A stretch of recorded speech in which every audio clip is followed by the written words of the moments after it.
Welcome to Breakdowns Make Legends. This is the Overland show where we talk about 4x4s, glorious overland adventures, and of course, emotional breakdowns. Yeah. Yep. We've all been there. Yes. We all know what it's like to be sat at the side of the road waiting for recovery or trying to fix a temporary repair. So, I'm your host Chris, and today with me is Ray from Overland Performance. He's here to talk about his hugely modified D-Max, which is modified to the absolute maximum, and to tell us about some of his overland breakdowns. So, Ray, over to you. Tell us who you are and how you got involved in the 4x4 scene, and what was your first vehicle?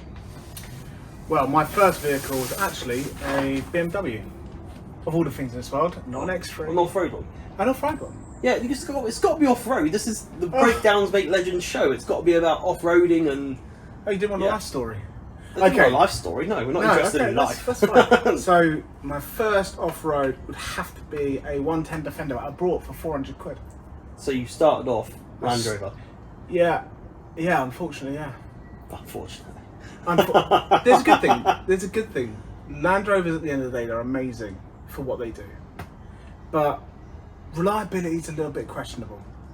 And speak from experience, and only can speak from experience. You can't speak from any other way. Yeah. So, I mean, the reality is, I think we would mostly be doing wheel bearings at the side of the road in the petrol station. Yeah. Half shafts, prop shafts, the usual things when you bash your Defender about a lot. Yeah. So yeah, steering joints gone. So what year was your 110? Oh god, it was an 86. So it was an actual 110, not a Defender. Yeah. Yeah. So that was a good little wagon. That's the same as mine. Mine's 110. It's not actually a Defender, although it looks like it. It looks like Yeah. it. Yeah. Subtle differences. Yeah, but that was, to be fair, that was just a mud monster. That's all it's designed for. Nothing more, nothing less. Any epic breakdowns in that? Do you know what? Actually, yes. Going to a job, the wiring caught fire. Caught fire. It caught fire. Of all the things in this world, it caught fire. So I managed to nick a bit of 3-core cable from the local factor. Yeah. And we got the whole entire thing started on 3 cables and got it back home. Oh wow. Yeah, that was interesting. It's a good time. Wow. That's about the worst thing I think we've actually had, really. Otherwise, it's the usual. Alternators, brake lines deciding to disintegrate on you and then you put it into a lamppost. Little things like that. Yeah. Yeah. So, have you ever broken down anywhere precarious, like off-road, where you're completely stuck Yes. on your own? Yes. So I saw a bomb hole and decided it was a good idea. Okay. And so I put the vehicle into the bomb hole, didn't realise the full depth of it. And it was halfway up the vehicle, laden down. Getting it dragged out, we managed to get a Pajero chassis to snap while trying to snatch it out. Pajero snap. It snapped. It literally snapped. Let's say something about Pajeros, isn't it? Mate, to be fair, they are rust buckets. It is what it is. All Japanese stuff. No matter what you got, it'll rust. It'll die. Well, so is a Defender. Yeah, it is so what is it is. Defender. We just work with that. That was probably one of the stupidest things, but it was good fun. Yeah. Yeah, very good fun. Nice. Where'd you go after that? Back onto the lane and went straight back in the bum hole again. I mean, like, what vehicle? Oh, And straight into the yeah, bottle again. I went straight in there again. I'm not joking. What did we do? With Nissan Tiranos, they're a good crack. Vitaras. So to be fair, we even managed to get a crack on an L322 Range Rover for a laugh. Okay. Yep, that died pretty quick. A lot quicker than most things should have. The usual D1s, all the good stuff really. Yeah. That's about it. Obviously the Japanese, Isuzus, Nissans. Yeah, broken a lot of trucks. Nice. But that's what we do.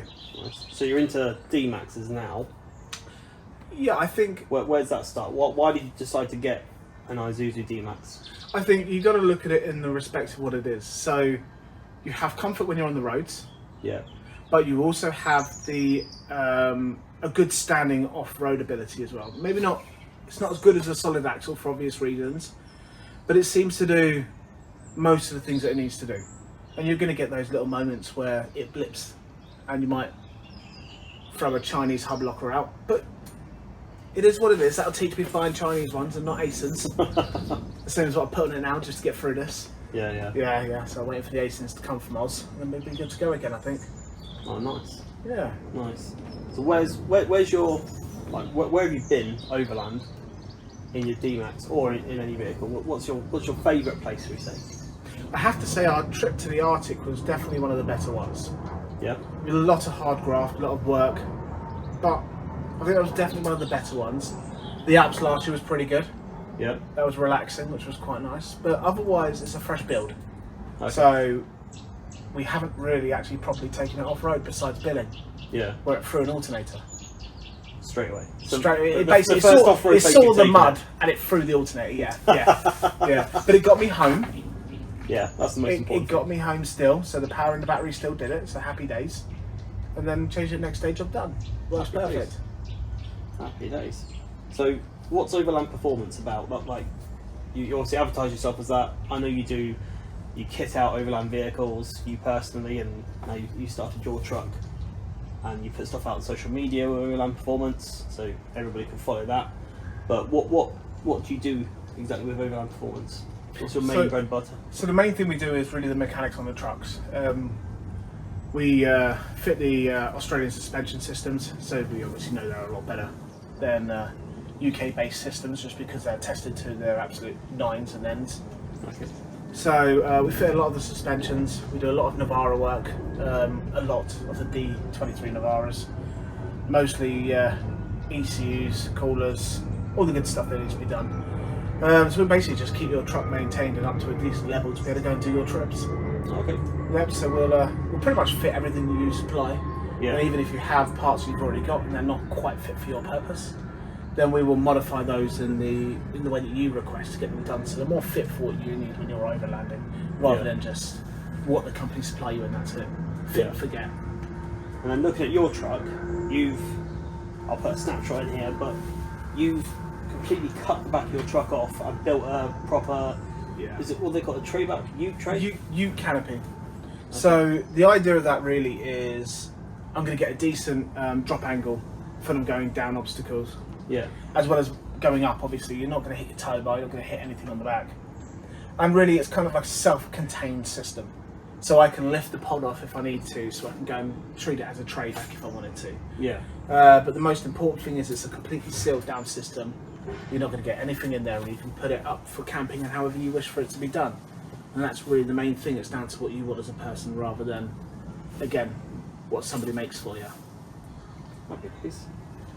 So, going back to overland stuff now. Mm-hmm. You said where you've been.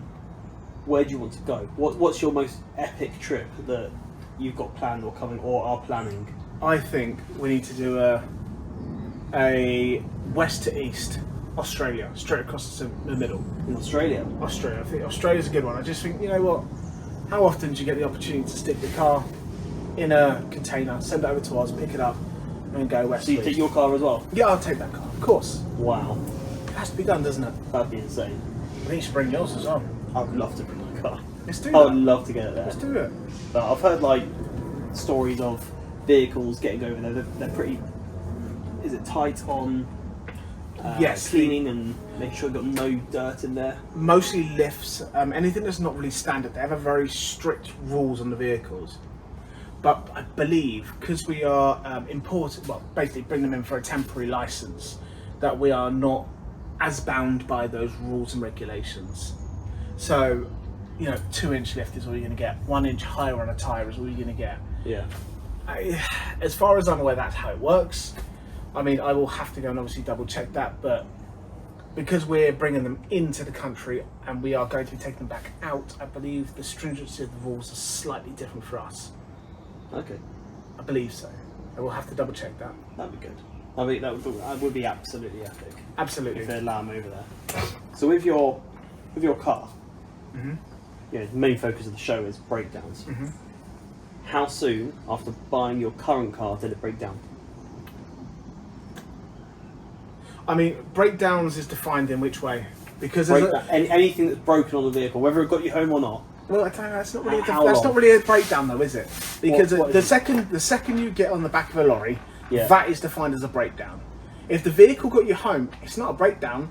We're going to call it an effective repair. Okay, so It's never been on the back of a lorry. How long? How long till I get on the back of a lorry? How long until you get on the back of a lorry? It might be long. I tell you. First of all, how long was it before you had to effect the repair then? Okay, that would have been obviously when I got it back from the alternator. So I'd had it. All the mods were done. I think about 2 months because of it's a completely untested system. So I'd taken it over to Billing, got it on the off-road course. Yeah. And first thing that went was the alternator, which is actually, to be honest, pretty good considering what's been done on it. But we've had stuff like snap bolts inside the chassis, the whole 9 yards. Yeah. So I think that if that being the only thing that's gone wrong, I think we can kind of live with that. Yeah, But that's the only repair I can find. But to be fair, we'll take it out, we'll give it another go on a bit of something normal, and we'll see how long it takes before it dies completely. Yeah. Well, we're going to the Alps soon, so... Yeah, I kind of want to get some testing in first before we do that. Jesus. Yeah. Yeah, because at least the alternator's done, so we shouldn't die with that. It'll just be the heat, won't it? It will just kill it. I have put new aircon in. So New aircon? Yeah, we got aircon, new gas. That's luxury stuff. Absolutely. We're all, metal box, 4x4. You are. Defender standard. Oh, I am, yeah. There's no luxury with me. Yeah, absolutely. So, I have a few quick fire questions for you. So, with these, the rules of engagement are, you're not allowed to think, you've just got to splurt out the answer, and don't get me banned on YouTube. Yes, I'll try. Go on, go for it. Right. Defender or Hilux? Hilux. Okay, fair enough. And that's the end of the show. No. Yeah. Only because we overland, we don't specifically off-road. So Hilux is going to be a lot more comfort for the distance you travel. Yeah. But in the off-roading, you would always take a Defender. Because the solid axles, the whole 9 yards, that's what you need to do. Yeah.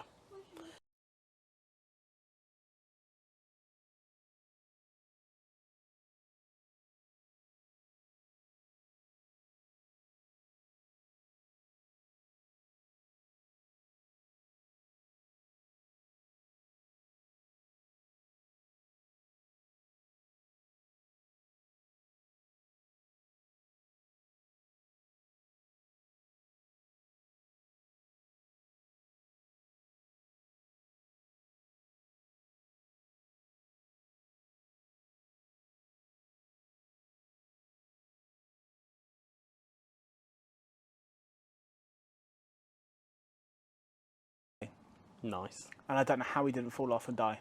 But he did. He still did that. So you survived the whole thing? He survived the whole thing. He's still living today. Miracle. What were you like, just going really slow, or? No, we weren't. No. I believe I was in 5th gear low range in my Defender. Nice. Uphill. Very nice. Yes. See, everybody's got these little hidden stories that you pluck out of them that are just either stupidity, bravery, or courage, or a mixture of the three. All three. Not on my end. And if your D-Max could talk, what would be its catchphrase? Don't die. I couldn't say. On a quick fire, I couldn't say. I don't know. Help. Scream help. And last question. Remember, you're not allowed to think about any of the answers. You just got to splurt it out as fast as you can. And for the benefit of the camera, his missus is standing right behind the cameras right now. You're going to ask that question, aren't you? Yeah. Have you ever hidden any receipts? Oh, fuck yeah. Yeah, 100%. Yeah, every day. Don't go on my Amazon. Don't go on my eBay. Don't even look at my bank account. I'll show you a different bank account. My bad.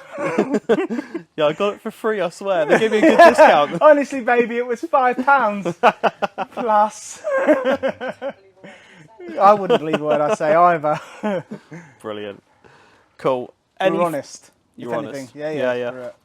Right, any final words for the good people? Words of advice, words of encouragement, words of disengagement about the off-road word? I guess it would just be buy the vehicle you need. Because you can go and buy yourself a Defender and go off-road everywhere. I agree with that. You can buy a Jap 4x4, still go relatively, 99% of the places you need to go to. But, it depends what you do. You do high mileage, you want to get an IFS, independent front suspension system, nice, easy, cruisable, the whole 9 yards. You're going to go and do desert work, you're going to do all the stupid stuff. Then you want a Defender or a decent Jap version with lockers. Yeah. Because you lose the benefit of any form of locker when you have a Jap car, because they don't seem to have the centre locking systems like you do on Defenders, which is really useful when you want to 50-50 split the box.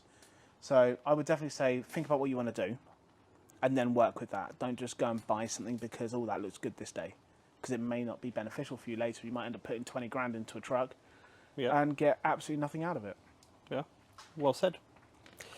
Well said. Well, thank you very much for coming on here, and if you do like the talk of Ray here and want to follow his words of wisdom, take a look at Overland Performance.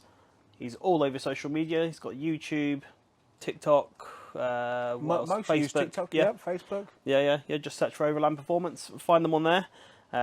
Remember also he does vehicle modification, so if you're looking for any suspension upgrades or looking to convert your pickup truck into a trayback, go and have a chat with Ray. He's your man. And thanks for watching, and if you want to be part of the show, use the hashtag BreakdownsMakeLegends. Tell us about your epic breakdown and we'll get you on board. Thanks very much. See you next time.